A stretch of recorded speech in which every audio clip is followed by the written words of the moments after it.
The Monster of Canterlot, Chapter 14. At breakfast, all the element bearers, all the princesses, and shining armor were enjoying their meal. I even made it down there early, in part because I wanted to see Twilight's friends before they left for Ponyville, but mainly for the show. We were enjoying our conversation and meal, courtesy of Applejack and Pinky one last time, when a blood-curdling scream pierced the palace halls. I couldn't hide the smile stretching across my face. "What the hey was that?" Applejack asked. "I have no idea," I fibbed. The double door slammed open and revealed just about the funniest looking royal I've ever seen. Also, the third angriest. He stood there, glaring and breathing heavily. One word fit the situation perfectly. Seething. He was seething. His mane was far from its normal, well-groomed with seriousness. Also, the vomit color was a nice touch. The brown streaks in the tail made him look incontinent, and the hairless patches shaped like hearts, stars, and rainbows made him look like some fool's drawing board. I thought about some more obscene images, but other ponies would have to see him, including my mother. "Why, cousin!" I mocked a shocked expression. "What happened to you?" "You!" he growled. "You did this to me!" "Why would you think Chris did anything to you?" Celestia asked, barely stifling her laughter, though I think I heard a tiny snort emanate from her. Blue Blood froze. He couldn't expose me without exposing himself. I just sat there and smirked at him. All the mares around me were giggling, and it was growing louder. It wasn't long, however, before some pony couldn't hold back anymore. Bunny burst out into wild guffaws at the appearance of her most hated superior. "Stop laughing, you peasant!" he yelled at her. "Don't you dare yell at her!" I stood between them, knowing full well that he wouldn't try to get to her through me. He may be mad at me, but he wasn't stupid. I felt a hoof on my arm. It was Bunny's. "It's alright, Chris. He's just angry." "Fine, but I still don't like any pony being mean to my friends. And it makes me proud that you would defend your friends so readily," Celestia told me. "But I do wish you and your cousin would get along better." "I know that, Mom, and I'm sorry, but I don't think it will ever happen." "For once, we are in agreement." Blueblood was glaring daggers at me. Celestia sighed. She knew it wasn't going to happen. "Fine, but can you at least act civil towards each other?" "I'll try, Mom, but I can't promise you won't do something to deserve a lesson in the future." Blueblood was just growling now. "I suppose that's the best I can hope for." Celestia tried to move the conversation on to something more pleasant. "Well then, Chris, now that you have been introduced to the public, what do you plan to do next?" "Well, I figured I'd travel a little, really see what Equestria has to offer." "Alright, I suppose I can arrange some time away to—" "No, Mom, I want to see it for myself." The other ponies looked surprised. Blueblood looked very happy, like I cared, but Celestia just seemed hurt. "Don't get me wrong, I loved our trips as a kid, but I feel I should do this myself this time. I figure that maybe if I meet ponies in smaller groups and without a platoon of guards around, then maybe they won't be so startled by me." "I see." She still looked hurt. "Where do you plan to go, and for how long?" "Don't worry, I'm only planning to go to Ponyville for just a couple days. You can literally see the town from your private balcony. Hey, with your power, you'd probably even spot me from here." "No need to worry, Princess. We'll keep him out of trouble," Applejack reassured her. "That's right," Twilight added. "He can stay with me in the library, and one of us can be with him whenever he's walking around town. Everything should be fine." The fact that some pony like Twilight, who tends to panic when things aren't planned out ahead of time, thought things would go alright seemed to put Celestia at ease, or at least calmed her a little. After all, if she couldn't trust her favorite student, who could she trust? "Very well, just please be careful." "I will be, Mom, I promise." After breakfast, Bunny helped me pack. She had offered to accompany me, but I insisted she stay and gave her the week off, with pay, of course. While I may have been pampered since I arrived in Equestria, I never got used to it. Besides, if I know Twilight, she's got Spike doing all the work already. While I was packing, Twilight's friends were shopping. Twilight herself was telling all about the ponies she's met in Ponyville and how excited she was to introduce me to them. I was also excited. I had seen the town 1,000 times from the palace, but now I was finally going to be able to see it firsthoof. It wasn't long before it was time to go and meet Twilight's friends at the train station. Celestia had insisted I take the royal carriage, saying that it would simply make her feel better knowing that I at least got to the train safely. I had argued that no pony was dumb enough to try anything with Twilight.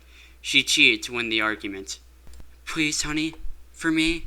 It was a dirty trick that some others like to use. There was simply no way I could say no to her after that. I will never understand how she was able to do that to me and still sleep at night. Either way, she and Luna were there to see me and Twilight off. They were joined by Bunny, Iron Hammer, Cadence, and Shining Armor. Cotton was still in school. It did take some time and prying to get Celestia to stop hugging, kissing, and telling me how much she loved me long enough to make a break for the carriage. I wish I could say that there was some adventure or even a small crowd of onlookers, but the ride to the station was a quiet one, with no excitement. There were some hushed conversations and bowing from the ponies along the road. Luckily, there were no screams, shouts, or panicking hordes. All in all, it was a nice ride. Even boarding the train was peaceful. We had gotten our own car. It wasn't the royal car, but it did have nice big windows and soft benches, so I was happy. It also meant that I, wouldn't be got at by nervous ponies. Being in a small space was bad enough, but throw in 2 members of royalty and make one of them a completely unfamiliar species that's twice as tall as the average pony, bad could go to worse very quickly. I was staring out the window and enjoying the view. The last time I went through these woods, I was running and hiding. I hadn't gotten a chance to enjoy them. Even though the scenery was whipping by, it was still a thrill. Chris! Twilight's voice pulled me out of my hypnosis. Huh? What? While I always enjoy your ear rubs, we were trying to have a conversation. Apparently, Twilight and her friends had been trying to talk to me, but because I was so enthralled with the view that I didn't hear them. Then, when Twilight tried to nudge me, I had started to rub behind her ears. It was something I did often throughout our years together, and it just came naturally. I took my hand away from her head. Sorry about that. What did you want to talk about? That's okay. We were all just wondering how you were feeling. Oh, and if I can get on some of that action. Pinky hopped up in my lap, which made me giggle before I started to rub behind her ears. She cooed and her tongue rolled out the side of her mouth. I'm a little nervous, but still very excited. I mean, I've seen a lot of the countryside from the air, but riding a train certainly gives a different view than riding on Mom's back. All eyes were solely on me, except for Pinky's, which were still closed, and Twilight, who had heard all about it before. Wait, Rainbow interrupted. You've ridden Princess Celestia? What? She's my mother. Make it sound like a big deal. Well, Rarity spoke up, in all of recorded history, there has never been any documented cases of any pony actually riding on the princess's back, so you can understand our surprise. I guess that would make sense. Though, on that same note, is it really so strange for a child to ride on their parents' back? I mean, even humans do it. Really? Fluttershy asked. She was excited about the chance to learn about a new species. I'd love to learn more about humans. What's the social structure like? How many foals can a human female bear? Are human foals super cute? She kept spitting out questions, one after another. I didn't even get a chance to answer. Not that I could. All the while, the image of my real mother screaming my name and trying her best to reach me as Twilight's magic enveloped me. No matter how long I live, I will never be able to get that image out of my mind. Twilight herself was swiping her hoof across her throat in a stop-talking motion. To tell you the truth, Fluttershy, I don't know much about humans. I was only 6 when I came here, and my last memory was not a pleasant one. I could see Twilight cringe out of the corner of my eye. I pulled her close and whispered, It's okay, Twilight. It wasn't your fault. She nodded and gave me a small smile. Oh, I'm sorry. I didn't mean to. I know, and it's alright. You couldn't know, Fluttershy. I reached over and tousled her mane in an attempt to show her everything was fine. Besides, it was a long time ago. Also, I haven't exactly had a rough life. It didn't seem to make her feel better, which only made me feel worse.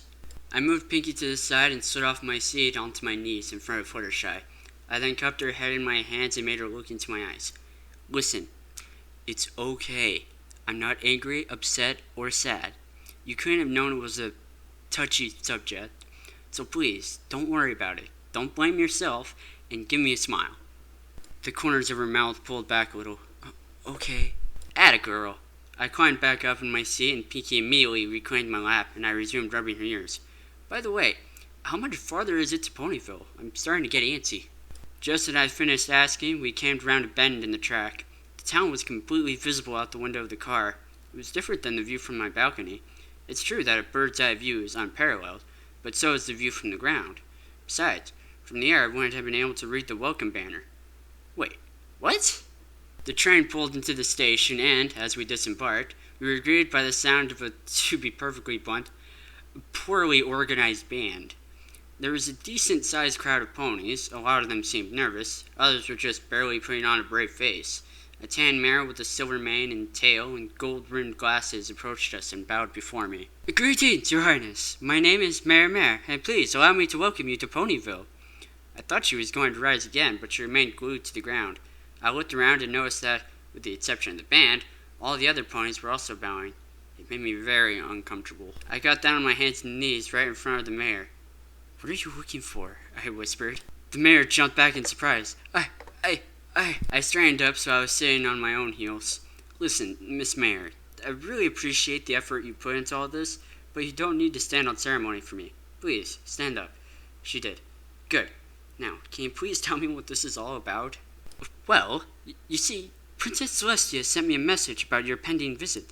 The message said that we should make certain your visit was a pleasant one as befitting a member of the royal family. So, as per her instructions, we all came out to greet you." "Ah, mother, of course." I tossed in an eye roll for effect. "While I greatly appreciate this, my visit here is purely for pleasure. I don't want any fanfare or bowing, especially bowing. Please treat me as you would any other visitor to your fair city." "As you wish, Prince Christopher." She backed away before turning to give the crowd my instructions. I could see relief washing over her as she trotted away. Twilight walked up to me. I was still on my knees, and therefore at eye level. "Well, that certainly went better than it did in Canterlot." "Yeah, Mom's letter must have been riddled with either positive things about me, or horrible threats of death and destruction if I wasn't happy." Twilight nodded and looked very serious. Then she giggled. Piggy came up on my other side and dipped her head under my hand so that I would have no other choice but to either rub or move my hand. I chose rub. It made her happy, and it didn't bother me. "If you don't want any fanfare, do you still want to have fun?" "Pinky, if that's your way of asking me if I want a party, I would have to be a complete idiot to say no." Her smile got so big I thought her head would split. Besides, I haven't had a party since I was 4. Pinky shot 2 meters into the air, gasped incredibly loudly, then shot off like a rocket-propelled wonderbolt. "Well, I don't mean to ruin the surprise, darling, but I believe you might be getting a welcome party later on," Rarity informed me. I nodded and then spotted Spike pushing through the crowd. "As long as my little buddy is there," I scooped Spike up and set him on my shoulders, "and it should be a blast." It was a small blast. The only ponies there were the Sits I arrived with, their sisters, who were still a little nervous around me, and Spike. That was fine, though. I didn't really expect ponies who learned of my species only the day before to be all that willing to attend a party in my honor. However, a party with only a few friends can still be a great party. With plenty of pies and cake and punch and candy for the whole town, we had more than enough to go around. Celestia knew how many calories I took in that night. I think she would have force-fed me carrots for a month. Afterward, the girls all left and it was time for bed. Twilight led me upstairs to the loft. Getting through the door was a tight fit, but the ceilings were high and the space was large. Her bed and Spike's basket were on the second level. My temporary cot was on the main floor below. It wasn't the most comfortable bed, but it was big enough for me, and that's all I cared about. "Hey, Chris," Twilight called from the edge of her loft within a loft. I stood up and was nearly at eye level with the second floor. "Yeah, Twi? I'm sorry no pony came to your party." "Thanks, Twi, but I had a good time anyway. Maybe ponies will warm up to me in time. At least no pony screamed and ran away, right?" She giggled. "Yeah, I guess that's good. Well, we'll just have to see what tomorrow brings." "Yep. Good night, Twilight." "Good night, Chris."